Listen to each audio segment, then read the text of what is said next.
ஆந்திர பிரதேச மாநிலம் திருப்பதி மலையில் பெய்த மழை குறித்த செய்திகளோடு செய்தியாளர் புஷ்பராஜ் இணைந்திருக்கிறார். அவரிடம் பேசலாம். புஷ்பராஜ், மழை காரணமாக மக்கள் எந்த அளவுக்கு மகிழ்ச்சி அடைஞ்சிருக்காங்க? இப்போ என்ன மாதிரியான ஒரு சூழல் அங்க நிலவுது? கோடை வெயில் மக்களை வாட்டி வதைக்கும் நிலையில் நேற்றும் இன்றும் திருப்பதி மலையில் மதிய வேளையில் சுமார் இன்று அரை மணி நேரத்திற்கு மேல் நல்ல மழை பெய்தது. இதன் காரணமாக திருப்பதி மலையில் நிலவி வந்த உஷ்ண சூழ்நிலை மறைந்து இதமான சூழல் ஏற்பட்டுள்ளது. இதன் காரணமாக பக்தர்கள் மட்டுமல்லாது திருப்பதி மலையில் வசிக்கும் உள்ளூர் பொதுமக்களும் மிகுந்த மகிழ்ச்சி அடைந்துள்ளனர். ஸ்ரீராம், விவரங்களை வழங்கியதற்கு நன்றி புஷ்பராஜ்.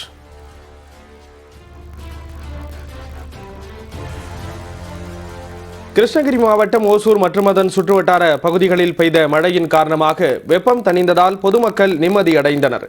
பேரிகை, பாகலூர், சூளகிரி, உத்தனப்பள்ளி உள்ளிட்ட பகுதிகளில் திடீரென மழை பெய்ததால் வெப்பம் தணிந்து குளிர்ச்சியான சூழல் நிலவியது. இதனால் பொதுமக்களும் விவசாயிகளும் மகிழ்ச்சி அடைந்தனர்.